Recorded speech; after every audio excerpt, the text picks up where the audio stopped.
Hey guys, happy Friday. So we're gonna start by going over the homework from last night.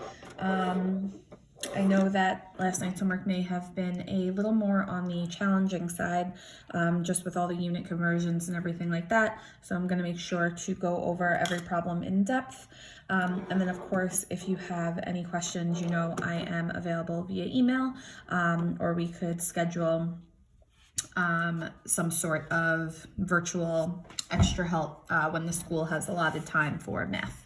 Just so let me know if that is something that you are interested in, and we will talk about getting that set up.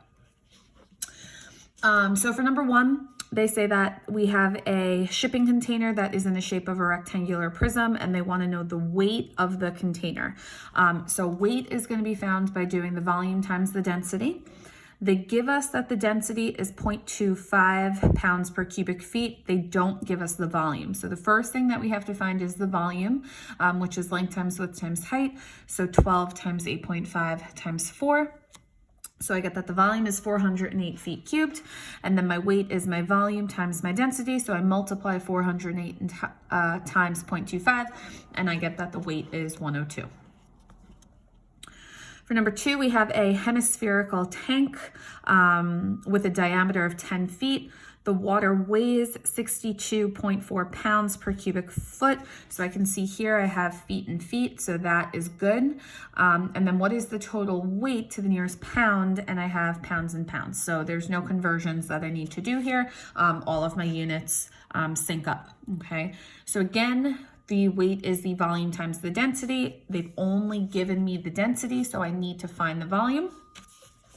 So the volume of a sphere is 4/3 pi r cubed, but because it's a hemisphere, that means it's half of a sphere. So we have 1/2 times 4/3 pi r cubed. They tell us that the diameter is 10, which means that the radius is 5. And when I multiply all this out, I get 261.7994. Remember, keep at least 4 decimal places to make sure that your answer is as accurate as possible. And then I multiply my volume times my density, and I get about 16,336 pounds.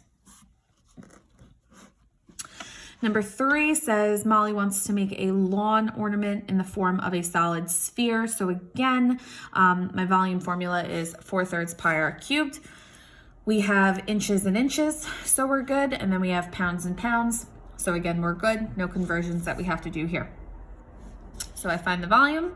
I get 268.0826, multiply that by my density, 0.75, and I get about 20 pounds.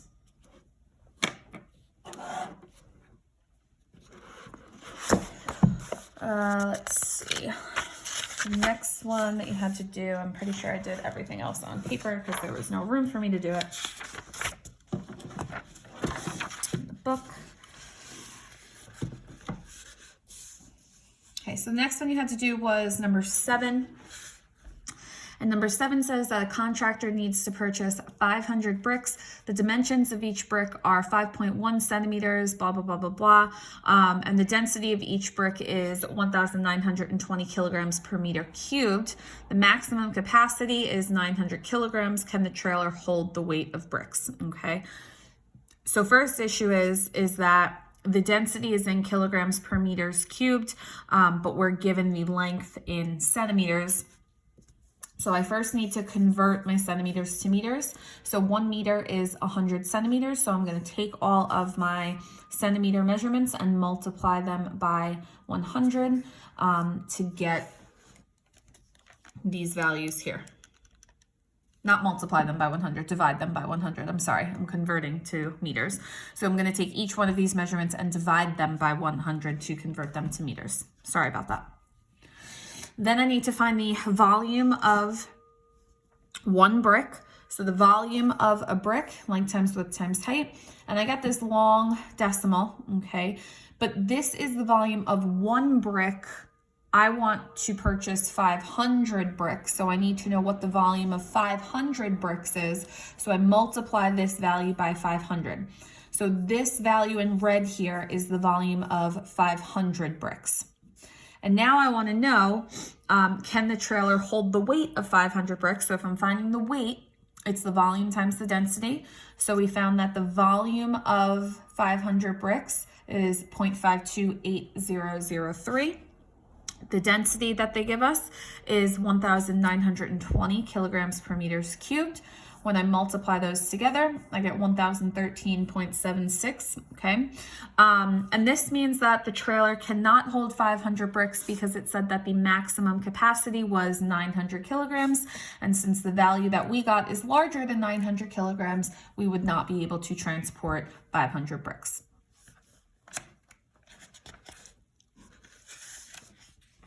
Okay. For number 10, it says that we have a wooden cube. They give us the mass of the cube. The mass, remember, is the same thing as the weight. And they want us to determine the density and then state which type of wood the cube is made of. So if I want to find the density, it is the weight divided by the volume. So they have only given us the weight or the mass. Okay, so they gave us the weight, so we need to find the volume. But if we have a cube, that means that my volume is either length times width times height or side cubed. So 6 cubed is going to be 216 centimeters cubed. So now I can divide my weight by my volume and I get 0.638 grams per centimeters cubed. And then if I find that density on the chart they gave us, that is the density for ash.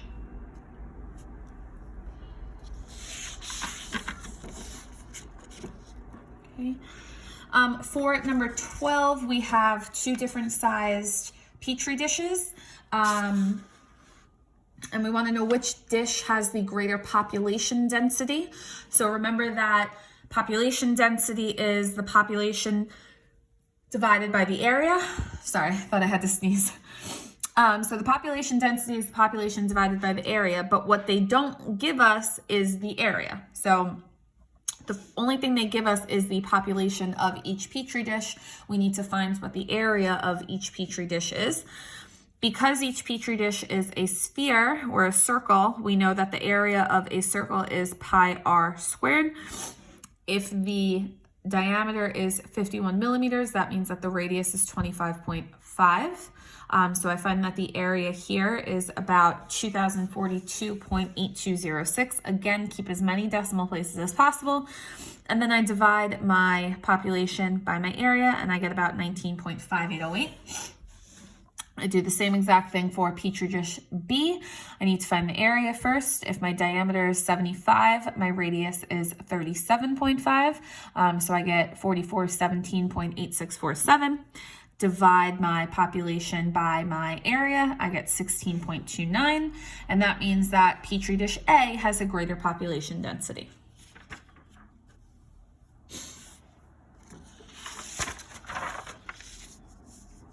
Okay. And then for those of you who did not see the memo I posted on Google Classroom, do not do number 13. I did not realize until I was making an answer key how nasty of a question 13 actually was. So I'm sorry if you put time and effort into that. If you did put time and effort into it and you want to know if you got it right, of course, send me an email and I will send you the answer for that. Okay. So for number 16, we have a machinist who is creating a solid steel part for a wind turbine engine. The part has a volume of 1,015 cubic centimeters. Steel can be purchased for 29 cents per kilogram and has a density of 7.95 grams per centimeters cubed. If the machinist makes 500 of these parts, what is the cost of steel to the nearest dollar? Okay. So what we know is that it's 29 cents per kilogram and that the density is 7.5 grams per centimeter cubed. We also know that the volume is 1,015, but I want 500 of them, so I'm going to multiply that volume by 500. So I'm looking at a volume of 507,500. Okay. So my weight is the volume times the density. So the volume is 507,500 times the density, which is 7.95. I get this big long value here, 4 million something, okay? But this is in grams. Because the price is in kilograms, I need to divide this value by 100 to convert this to kilograms. So I actually get 4,035.625 kilograms. And now since it's in kilograms, I can multiply that by 0.29 and I get about $1,170. Okay. Again, if you have any questions on that, let me know. If you want to try to set up some sort of live extra help, send me an email, and we'll figure out when we can get that going. But I am obviously around, so just let me know if that's something that you are interested in, okay? So today we are going to be talking about lateral area and surface area. So the lateral area of a solid is the sum of the area of its lateral faces, excluding the bases in square units.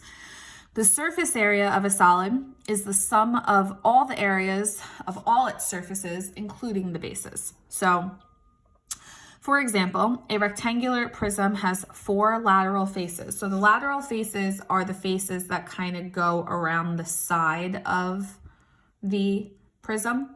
The bases are the top and the bottom. So the lateral area is just finding the area of the sides around the figure, not including the area of the bases. Whereas the surface area is finding the area of the faces around the figure and the area of the bases as well, okay? So the formula for the lateral area of a rectangular prism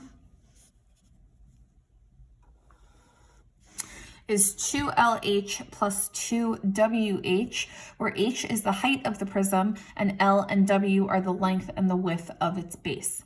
To find the surface area, we include the areas of the two bases. So the surface area of a rectangular prism would be 2LW plus 2LH plus 2WH.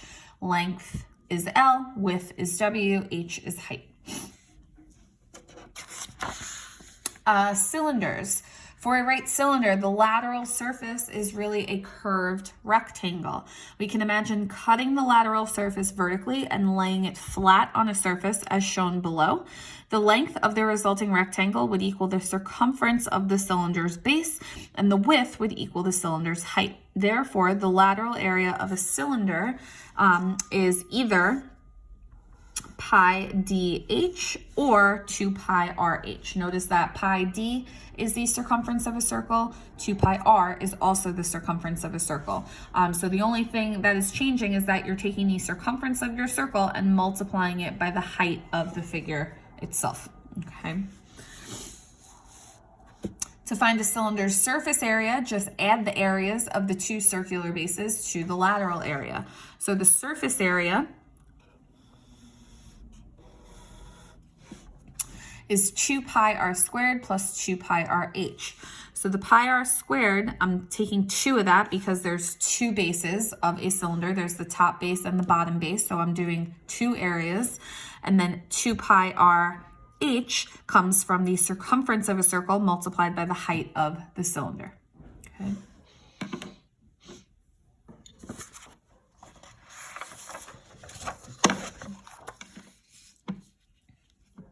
In a pyramid, the lateral faces are triangles. The lateral area is the sum of the areas of these triangles.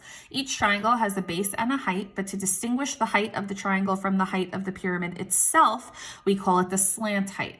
And the slant height is essentially all of the triangles. So let's say we have our base, right?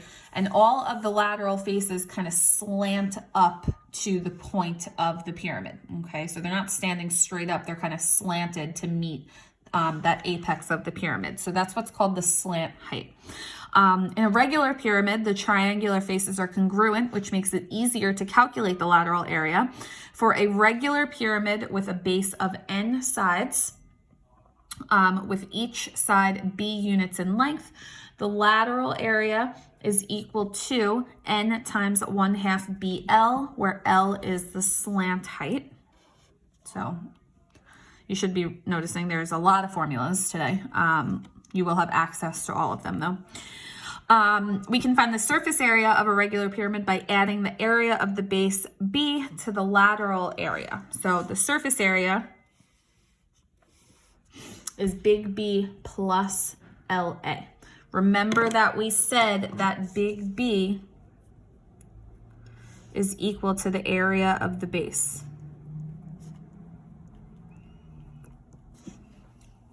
Okay.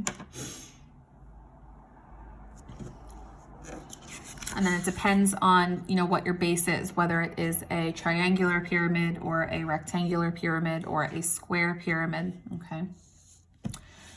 For cones, the formula for the lateral area of a right cone is LA equals pi RL, where R is the radius of the base, and again, L is the slant height, so a cone has a slant height as well.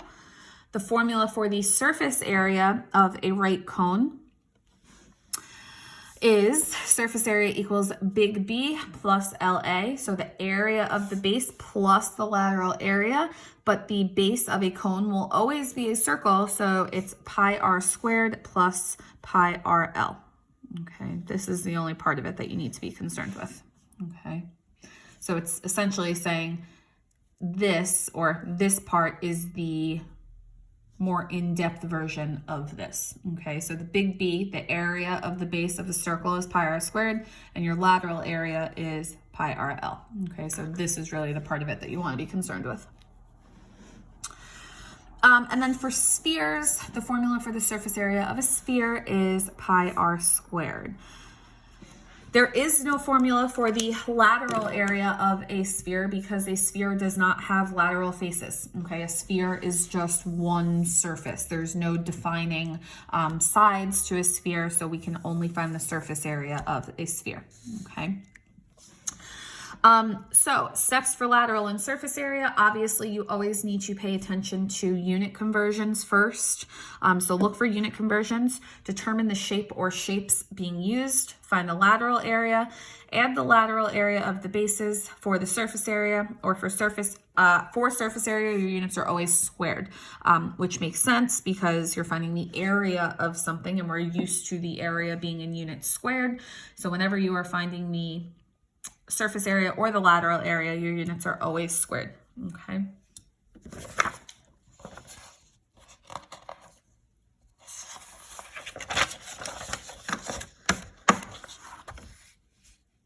Okay, so how many square centimeters of vinyl would it take to completely cover the surface of the cylinder shown below to the nearest centimeter?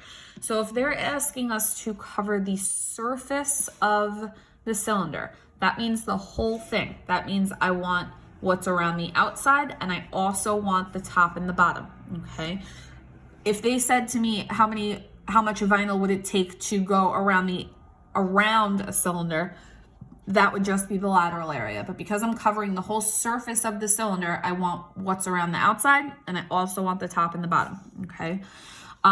They give me centimeters here, and I want my answer to nearest square centimeters, so there are no conversions I have to do. So the formula for the surface area of a cylinder is 2 pi R squared plus 2 pi R H. Okay. So we would have 2 pi times my radius, which is 2 squared, plus 2 pi times my radius, which is 2, times the height, which is 5. Not H, sorry, 5.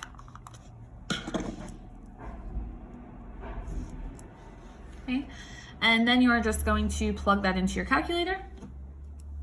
And since they say to the nearest square centimeter, we get about 88 centimeters squared. So lateral area and surface area are kind of nice because it is literally just taking the values that they're giving you and substituting them into one of the formulas depending upon what they're asking you for, okay? So we are going to look at number 1. Number 1 says, what is the surface area in square feet of the rectangular prism shown below? So here they give us 4 feet, 6 feet, 8 feet. So everything is in feet. There's no conversions I have to do. So the surface area of a rectangular prism is 2LW plus 2LH plus 2WH. Okay. So 2 times the length times the width is going to be 2 times 8 times 6 plus 2 times 8 times 4 plus 2 times 6 times 4. And when I multiply all that together,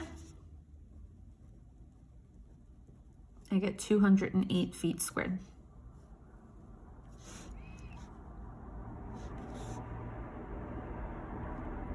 Okay. We're also going to look at number 3 together.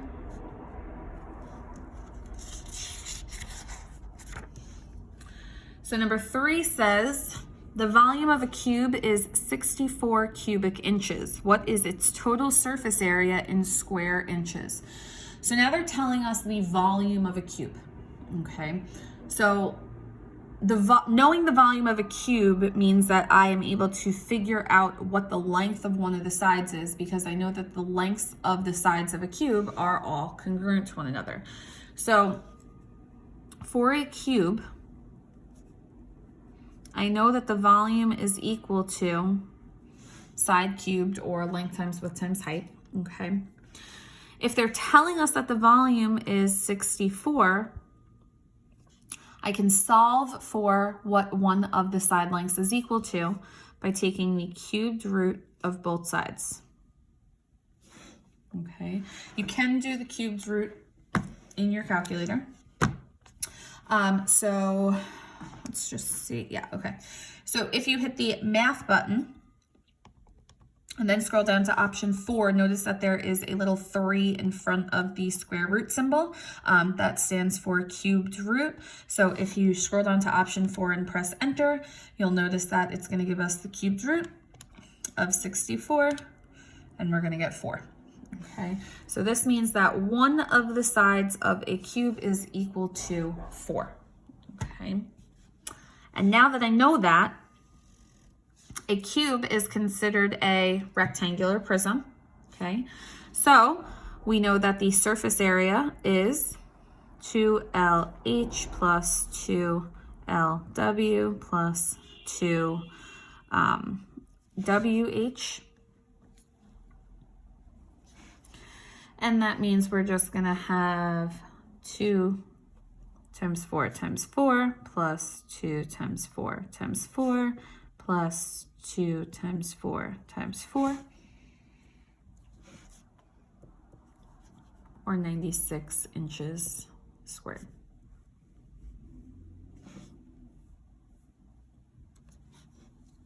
Okay. I want you guys to try 3 and 4 on your own.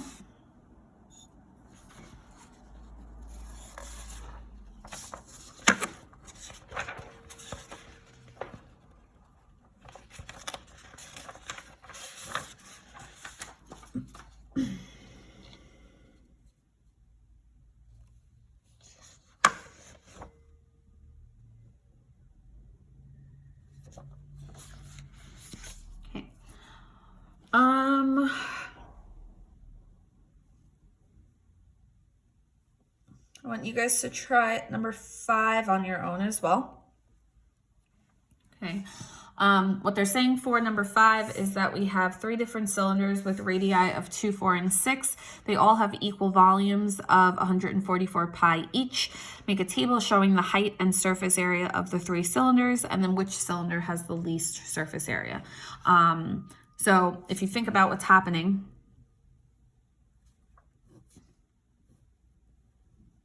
not going to draw all 3 of them, but you have one cylinder with a radius of 2, one cylinder with a radius of 4, one cylinder with a radius of 6, okay?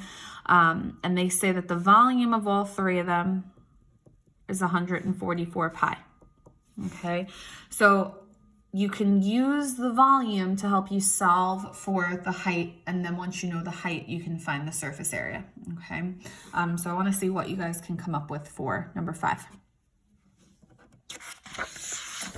So we are going to look at number 6. So a sphere has a volume of 1,055 pi cubic meters. What is the surface area of the sphere?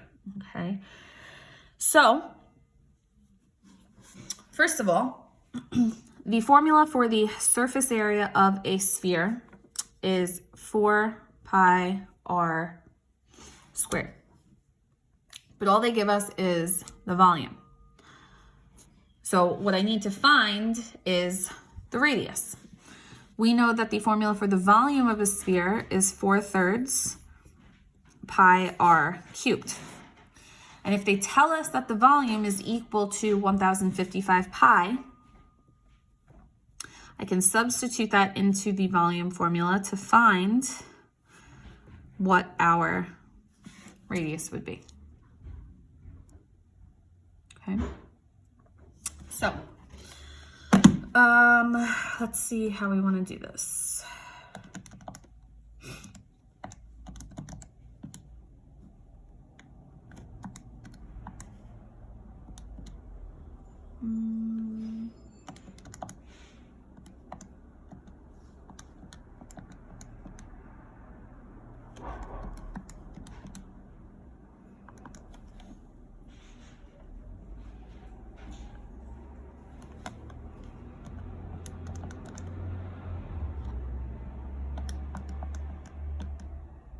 Okay, so doesn't really matter which way you do it here.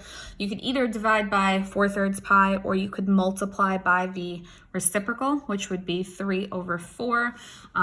So it really doesn't matter. So we'll divide by 4/3 pi. The pi's are going to cancel out. So when we do 1,055 divided by 4/3, make sure you put the 4/3 in parentheses when you're dividing by it. Otherwise, it's going to divide by 4 and then multiply by 3, which you do not want. So make sure you're putting in 1,055 divided by parentheses 4/3. We get 791.25. So 791.25 is equal to r cubed.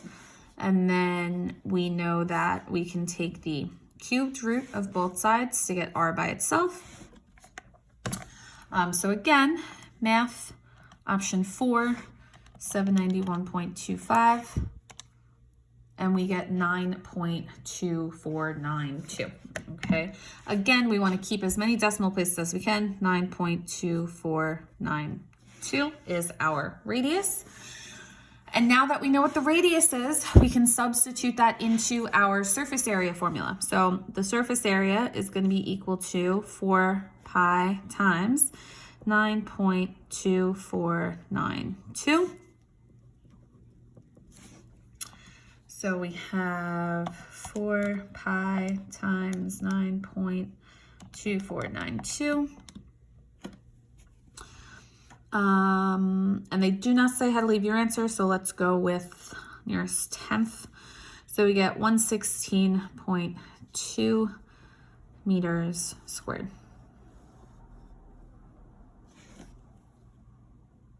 Oh, no, I forgot to square it. So this is not right. Try that again. 4 pi times 9.2492 squared. There we go. We get about 1,075 meters squared. That looks a lot better. Okay.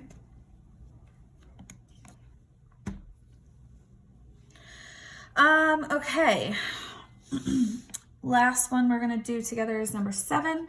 So it says below is a square pyramid with a base of 14 units and a height of 24 units. Find the lateral area and surface area of the square pyramid below. Okay. So we said that for a pyramid, the formula for the lateral area, okay, is n times 1/2 BL. And we said that L is the slant height, B is the length of a side, And N stands for the actual number of sides that you have, okay? So N is the number of sides. B is the length of the side.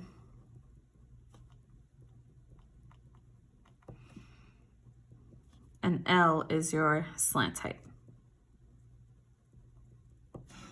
Okay, so first issue, they don't give us the slant height, okay? We know the length of a side and we know the height of the actual pyramid itself, but we do not know what the slant height is, okay? But if you recall from one of the problems that we kind of did the other day, it's drawn wrong, okay?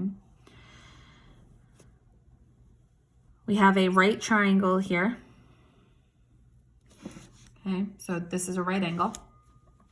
So that means that this guy is going to be 7. So we said the other day we could do the Pythagorean theorem to find what this slant height is. So we could do 7 squared plus 24 squared is equal to x squared or c squared, whatever it is. Okay. So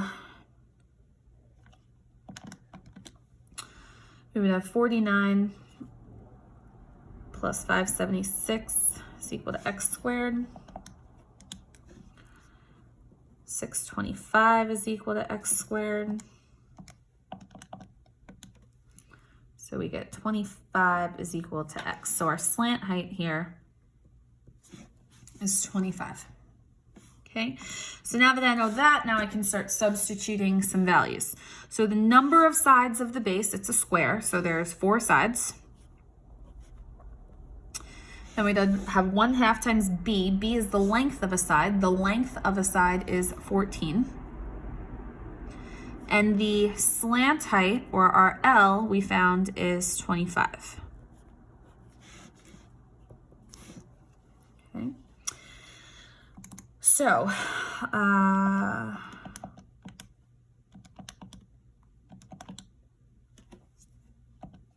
plug this into our calculator. So we have 4 times 1/2 times 14 times 25. And we get 700 units squared.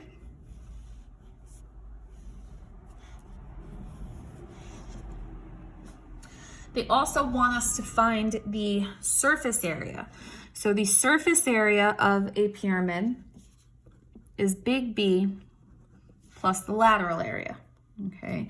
But we know that big B stands for the area of the base. The base here is a square.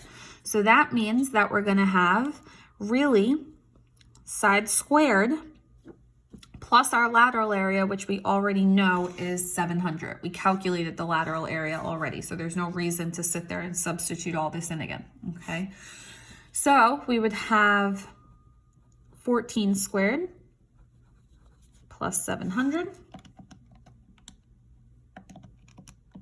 which means that the surface area would be 896 units squared.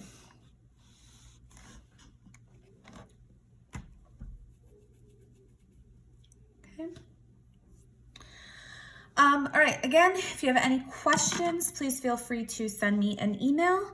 Homework is in your workbook, and good luck.